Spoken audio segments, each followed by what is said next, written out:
Hola chicas, ¿cómo están? Bienvenidas a este conversatorio clínico donde vamos a hablar de gestión pública, corrupción y responsabilidades en Colombia, ¿sí? Hoy vamos a tocar un tema que ha sido muy reconocido y ha sido uno de los escándalos más vergonzosos que ha vivido nuestro país. Y el tema es el cartel de la toga. Para ponerlas en contexto, el cartel de la toga fue una red de corrupción judicial descubierta en el año 2017, ¿sí? En la que estuvieron involucrados magistrados de la Corte Suprema, fiscales, políticos y abogados, ¿sí? Estas personas utilizaban su poder para manipular estos procesos judiciales a cambio de millonarios sobornos. Ahora bien, estas irregularidades se encontraban en el archivo de investigaciones, el retraso de procesos y la desaparición de pruebas, ¿sí? Todo esto a favor de los congresistas y funcionarios investigados por la corrupción y parapolítica. Ahora bien, este caso salió a la luz, ¿sí? Debido a las grabaciones que realizó el gobernador de Córdoba, Alejandro León, quien colaboró con la DEA para evidenciar cómo el fiscal anticorrupción Luis Gustavo Moreno le exigía dinero para beneficiar su proceso, ¿sí? A raíz de esto, empezaron momentos de capturas, investigaciones, condenas que impactaron profundamente la confianza de los ciudadanos en el sistema judicial colombiano. Ahora bien, teniendo en cuenta todo este contexto, y estas causas y enseñanzas que nos deja este caso para la gestión pública y para el futuro de nuestro país, vamos a abordar uno de los temas que es el delito y los tipos de responsabilidad. Naelis, cuéntanos, ¿qué tipo de delito y responsabilidad se configuraron en el cartel de la toga? Buenas noches, gracias por la invitación. Primero hay que entender que este caso tiene dos tipos de responsabilidad. Tenemos la penal, la disciplinaria y la fiscal. Con respecto a lo penal, hubo delitos muy graves como recibir dinero para favorecer procesos judiciales, hubo lavado de activos, así como también consejos para delinquir.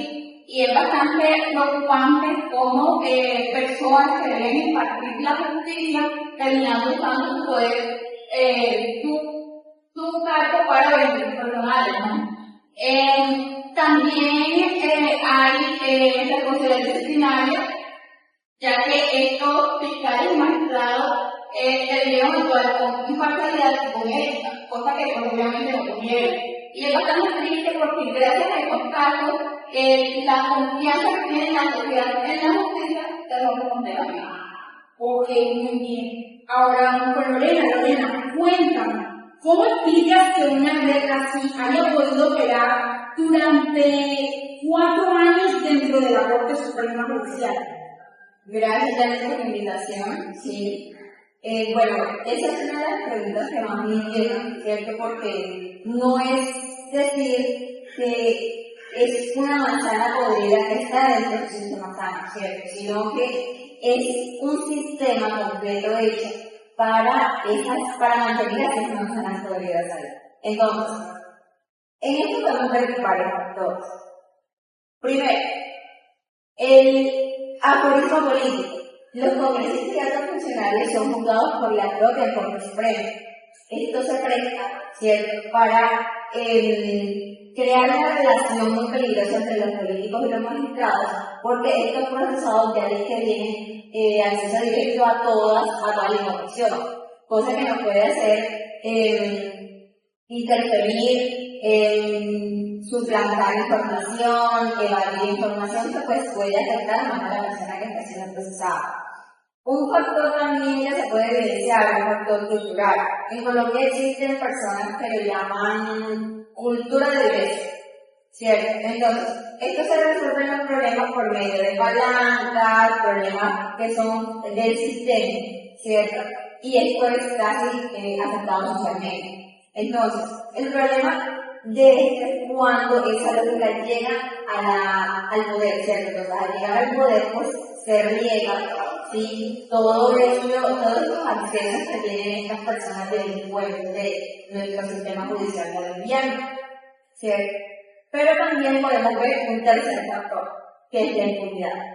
Como lo vimos con el señor Alejandro Níos, que por colaborar con la justicia solamente obtuvo 5 años de prisión. Entonces, al tener estos 5 años de prisión, nos queda muy claro, ¿cierto?, que el costo de la corrupción en Colombia sigue siendo bajo. Entonces, por eso los funcionarios públicos siguen cometiendo errores y esto no se castiga de una manera atroz como para que no vuelva a haber. Ok, muy bien, Lorena, buen punto. Ahora, Nael, cuéntame. Hablemos del papel de las entidades de control, ¿sí? ¿Cumplieron su función? La verdad es que este es un caso bastante inquietante, por decirlo así, porque el caso terminó escapándose gracias a la DEA. Es de los Estados Unidos, no creamos, que hicieron mucho más que las mismas instituciones colombianas. Entonces, es bastante preocupante que la Fiscalía estaba comprometida desde dentro con el señor Gustavo Moreno y otras entidades de control tenían muchas limitaciones para investigar a grandes funcionarios como eran los magistrados, ¿no? Entonces, uno se da cuenta que no basta con tener instituciones creadas con papel, sino que las personas desde dentro también se deben corromper. Entonces, hay que reconocer también que en un tiempo el proceso fue lento, pero finalmente varias responsabilidades terminaron respondiendo ante la justicia. Ok, entonces vamos con otra pregunta, Lorena. ¿Usted cree que la corrupción en Colombia es un problema de leyes o de cultura? Bueno, a mi opinión son las dos cosas, pero principalmente el problema es de cultura. ¿Por qué? Porque así como está hecha la ley, como es el dicho, está hecha la trampa. Entonces, al tener una ley en un papel, ¿cierto?, es muy fácil violar esa ley. Entonces, pero ya eso viene desde las costumbres que nosotros tenemos, que nos imparten nuestros padres de casa. Entonces, el problema aquí en Colombia es que todavía no existe pues esa sanción suficientemente veraz frente a esa corrupción. Entonces, los políticos han llegado, ¿sí?, con escándalos y son reelegidos. Tras de eso, hay contratistas que han cometido actos de fraude, ¿cierto?, y todavía siguen teniendo contratos. Entonces, no es muy lógico tener una ley que es muy limitada en el papel, pero que al cabo no se están partiendo las sanciones veraces para estas personas, sino que lo volvemos a reelegir, volvemos a darle como para que vuelvan a cometer el error.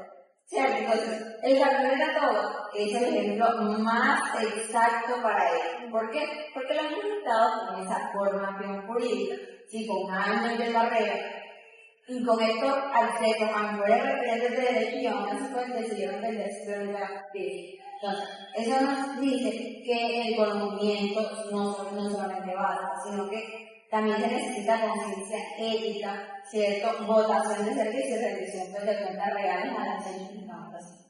Muy bien dicho, Lorena. Entonces, para cerrar, Nael, cuéntame, ¿qué necesita Colombia concretamente para fortalecer la transparencia? Bueno, primero necesita mejorar la forma en la que se investigan a los datos funcionarios. ¿Por qué? Porque muchas veces existen relaciones demasiado cercanas entre políticos, magistrados y personas con poder, ¿no? Y esto termina afectando la imparcialidad de la justicia. Segundo, fortalecer mucho más la meritocracia y las carreras administrativas, ya que muchos cargos públicos todavía dependen de las recomendaciones, de los favores públicos o las influencias que siempre están como preparando o que siempre... Ok. Sí, es un punto importante también para ayudarnos a concluir, es que podemos ejercer mucha libertad, ¿cierto? Pero si una persona que no es ética entra a un cargo público, va a seguir cometiendo los errores y esto va a ser un sinfín de problemas. Es que por eso mismo, o sea, si las personas llegan a los puestos por mérito, estas tienen mucha más estabilidad laboral y es menos probable que se dan, pues, o que participen en la creación. El último punto es que Colombia necesita más transparencia, más participación ciudadana. Hoy en día está la tecnología y el acceso a la información. Esto permite que la gente pueda vigilar mejor cómo se manejan los recursos públicos, ¿no? Que puedan participar, denunciar si hay irregularidades y el Estado. Claro. Ok, entonces para concluir, el cartel de la toma no solo presentó un caso de corrupción dentro de la justicia colombiana, sino que también muestra de cómo el abuso de poder puede afectar tanto la corrupción, ¿sí? Tanto la confianza, ¿sí? De la sociedad y de las instituciones. Y ahora, este escándalo no solo dejó en evidencia la corrupción, sino que también perjudicó, por decirlo así vulgarmente, todos los espacios donde se debería de proteger la legalidad y la transparencia, ¿sí? Sin embargo, también demostró la importancia de investigar, denunciar y exigir responsabilidades quienes utilizan los cargos públicos, ¿sí? Para los beneficios personales, como lo vimos en el caso. Ahora, más allá de estas condenas y los procesos judiciales, este caso nos invita a reflexionar y a fortalecer la ética, la transparencia y el compromiso de los servidores públicos. También nos deja una gran lección, y es que la impunidad no es eterna, ¿sí? Que aunque llegue tarde o aunque pueda tardar, va a llegar. Y es lo que tenemos que tener en cuenta y tener un poco más de responsabilidad y de no volvernos indiferentes frente a estos hechos. Bueno, chicas, esto sería todo. Gracias por participar de este conversatorio. Que tengan una buena tarde. Gracias, nuevamente por la invitación. Sí, gracias.